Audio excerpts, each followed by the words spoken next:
Good evening, everybody. Tonight in this special edition of News Channel 3 at 6:30, we're taking an in-depth look at the new school year and the return of in-person learning and answering your questions about the changes affecting Coachella Valley students, parents, teachers, and staff. Once again, we have brought together our Valley's three superintendents.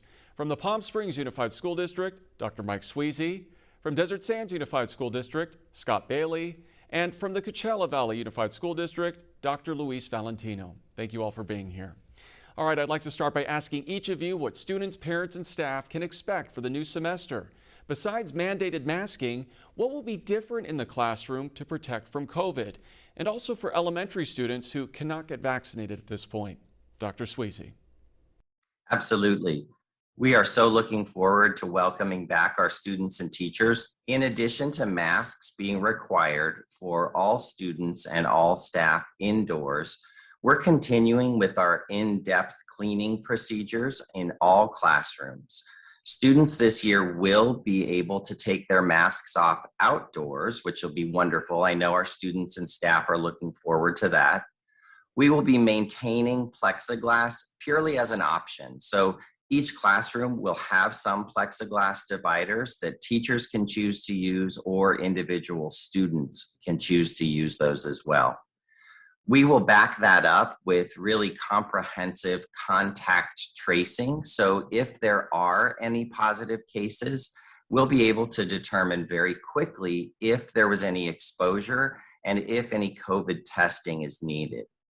All right, Scott. Thank you, Peter. Very much like Palm Springs, obviously, we all follow the same public health guidelines, and I think each of our districts has stepped it up a notch above what's required. So very much the same thing, a lot of disinfecting, sanitizing, everything that we already had in place. So for us, I tend to look at the glass half full in this situation. We're starting where we left off, only some of the actual requirements have been relaxed a little bit. For example, the plexiglass is no longer a requirement, even though we offer it as an option.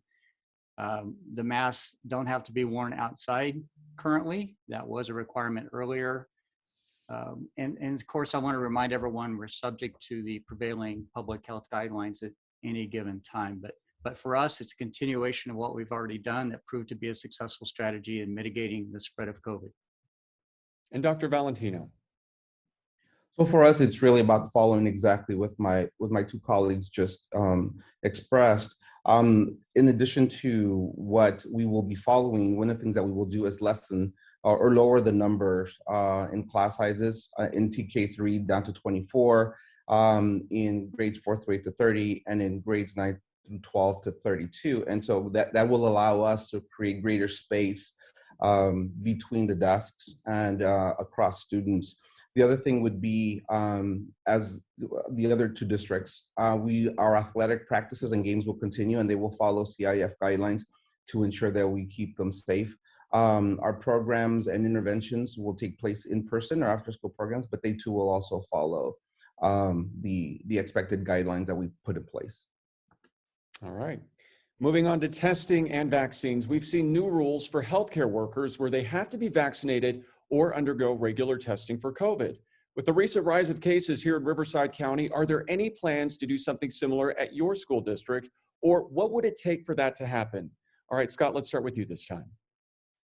Sure. Currently, there are no plans, even though it's recommended. What it would take for that to come into action would be the order of public health guideline. We might see that come from CDPH or Riverside County Public Health. But short of that order, it remains unmandated, but highly recommended.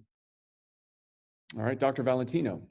So same with us. It would have to be mandated for us to do so. We are looking at what that would look like if it were mandated. So for us, the daily screening at home and the daily screening at the school is what we will go with for now until we're asked to do differently.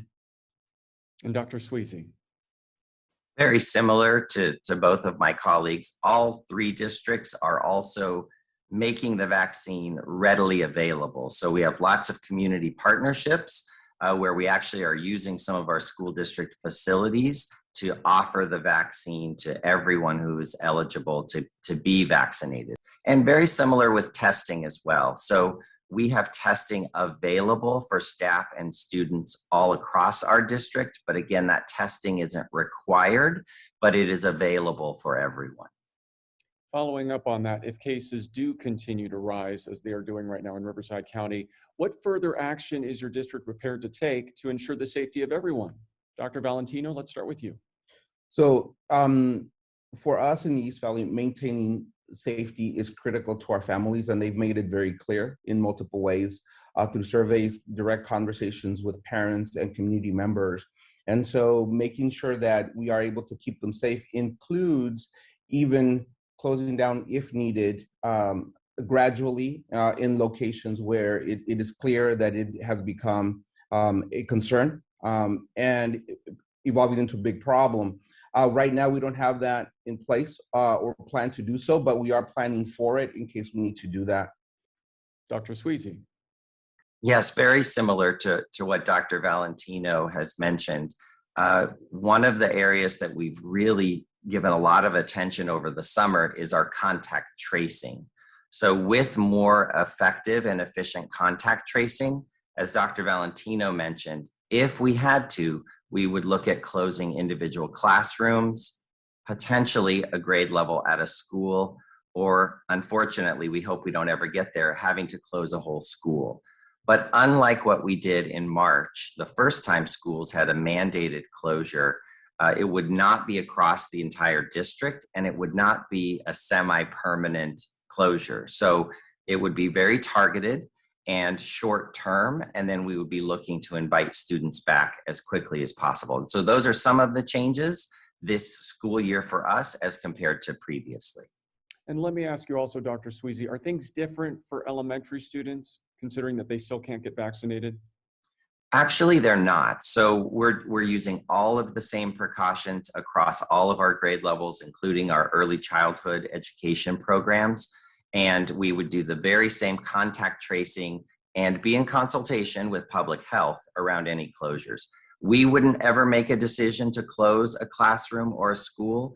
That decision would be made collaboratively with public health, and they would be looking at those rates like the vaccination rates or the age of the students and the outbreak if there was one. And Scott.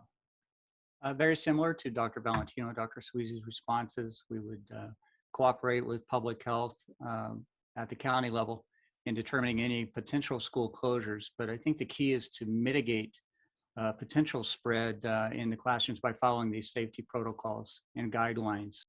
Okay. Across California, we have seen students sign up for summer classes at a record amount in an effort to try to catch up on learning and classes that they may have fallen behind on during the pandemic. Heading into this semester, where do your students stand on this?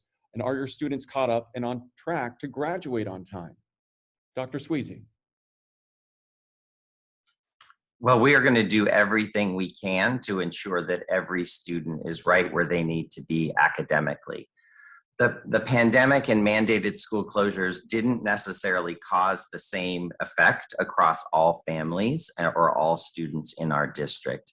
So one of the things that we're going to be doing is assessing students right when they come to school. It'll be a very short assessment because we don't want to spend those first days of school on an extensive assessment, but we need to know where they are so that we can support them to get them where they need to be. Scott.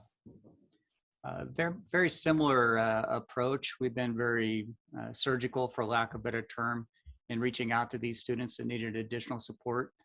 Distance learning worked really well for some families, for students, and for some staff, but not all. So we know that we've needed to identify the needs. We were pleasantly surprised to determine that our in-house formative assessment data would indicate double-digit growth over time. And certainly through the summer, we've expanded summer school. I think we've tripled the participation that we typically would have seen. So the opportunities have been available, and we've been very surgical in determining which students need the additional support. And Dr. Valentino. So very similarly to my colleagues, an area that is really important for us as well, as Mr. Bailey indicated, is the social emotional support that our students will need. There's been extensive trauma faced by both the adults in the system, but also our students, and being able to connect the students back to their teachers is critical to beginning to address the academic aspect. So for the first couple of weeks, there will be a large amount of time spent during the course of the 2 weeks on social learning activities with everyday lessons and conversations connecting also back to the family. We will have a wellness center that will be led by a mental health counselor to support any students who have additional social emotional needs as well. And we will definitely incorporate that into our instructional program to make sure that there is a balance between the two so that they can actually recoup a lot of the loss that took place during the closure. Okay, thanks everyone. Coming up, we'll ask the superintendents about families that want to continue with distance learning. Plus, what happens if a student does not follow precautions? Stay with us for the special edition of News Channel 3 at 6:30, Superintendent Roundup in School During a Pandemic.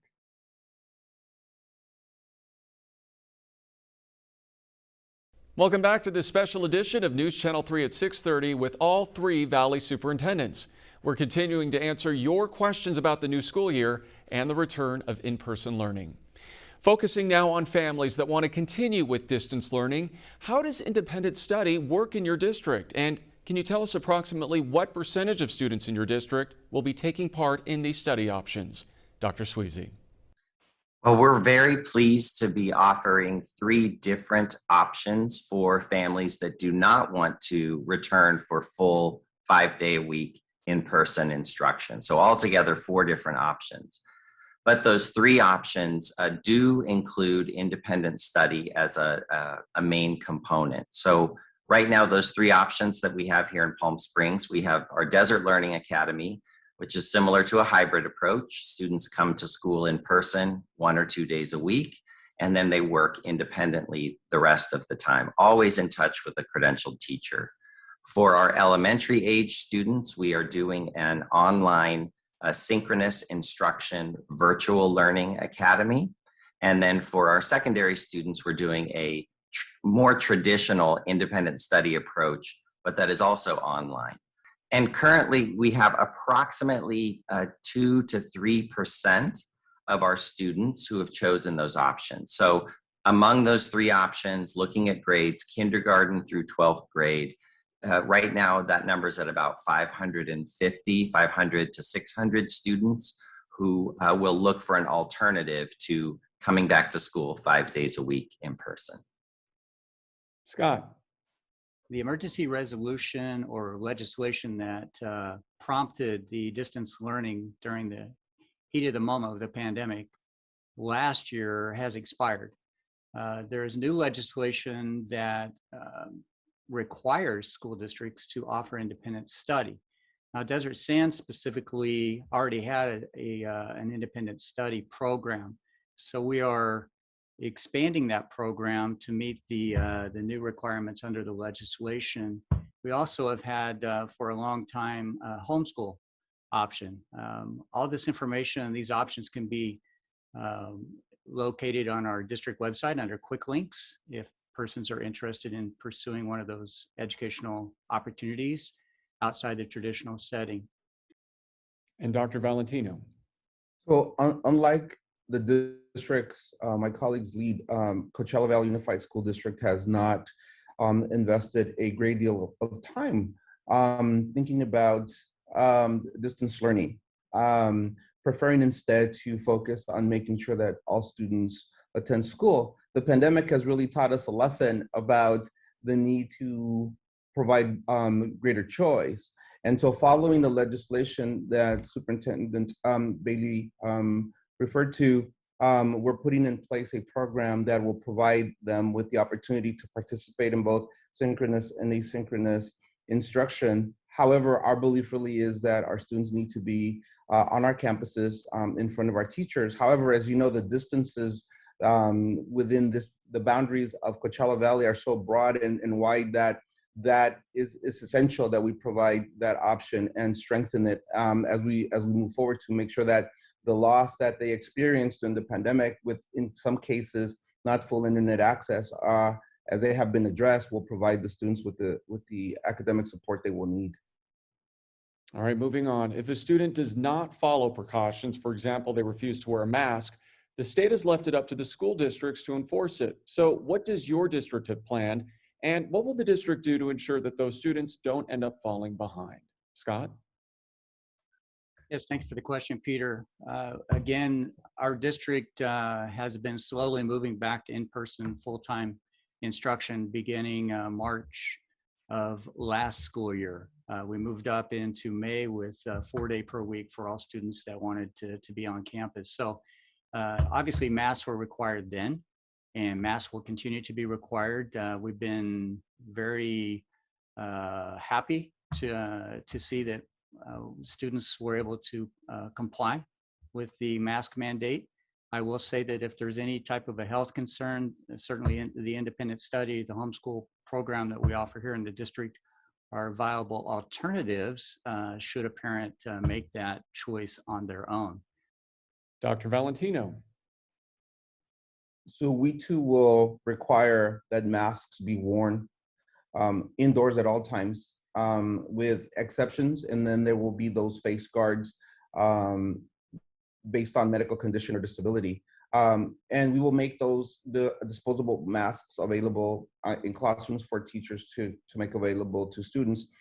Masks will be optional outdoors for all K-12 students, but within our buildings on our campuses, they will be required to follow those expectations. If parents feel that it is a requirement that can't be met, then we will identify for them the independent studies program model, but at the same time, work with them to help them see the value of having their child back in the classroom, and hopefully encourage them to allow us to mask their child.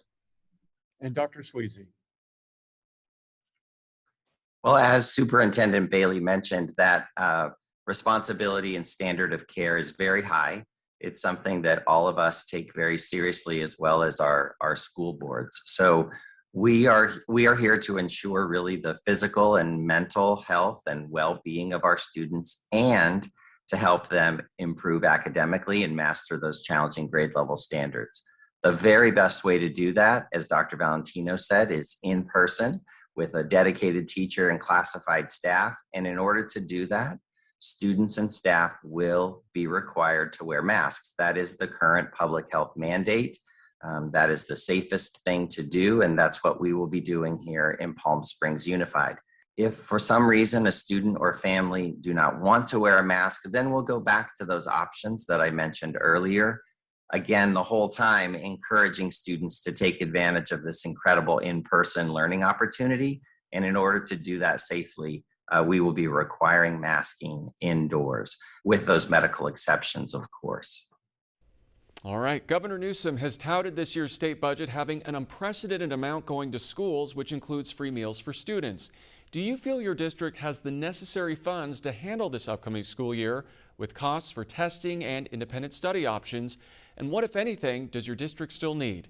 Dr. Valentino. So as you mentioned, nutrition services, one of the things that became really clear as we completed summer school was the continuation of services for our students' nutrition needs. And so free of charge students, as will probably be the case with my colleagues, is to ensure that meal services are offered to students on a daily basis, breakfast, lunch, and then an after school snack. Dr. Sweezy. So proud here in Palm Springs, just like Desert Sands and Coachella, our nutrition services provided over 9 million meals to the community throughout this entire pandemic and school closure.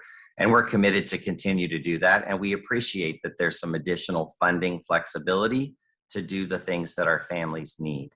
I am concerned that much of the funding is one time or over a 2 or 3 year period, and doesn't always appear to be ongoing funding. So for us, with an unknown future and unknown challenges that may lie ahead, that's an area of concern. And Scott. Yes, very much as Dr. Sweezy has indicated, that we have to be cautious of what we call a funding cliff. We're building up nicely a budget right now to take care of the immediate needs, but we have to look long term. So there is some caution in the road ahead that we need to be aware of. I will say that we've been pleasantly surprised and certainly utilized to full advantage to keep our standards high All right, thanks everyone. Coming up, the superintendent shared their final thoughts, the message they want the community to hear about the return of in-person learning.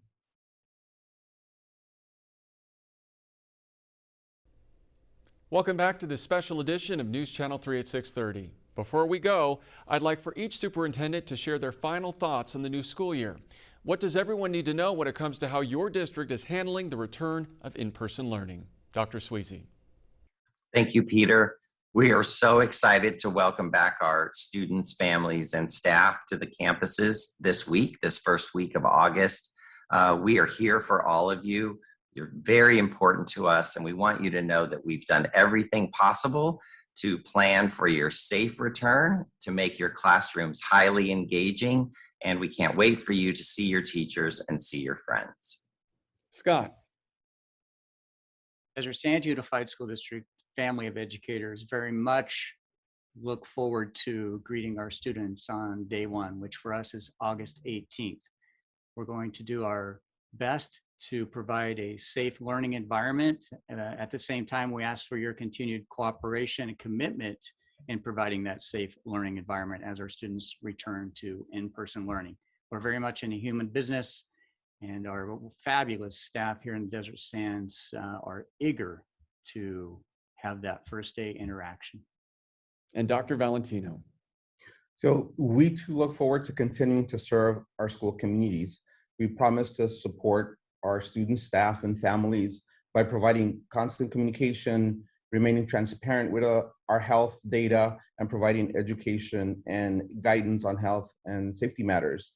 And a message that we really want to make clear to our communities is that it will take every single one of us to do our part to keep everyone as safe as possible. All right. Thanks to each of our Valley superintendents, Dr. Mike Sweezy, Scott Bailey, and Dr. Luis Valentino for being here tonight. And thank you for watching this special edition of Coachella Valley Questions Answered. Remember, you can always send your questions anytime to share@kesq.com. I'm Peter Dowd. Have a great night, everybody.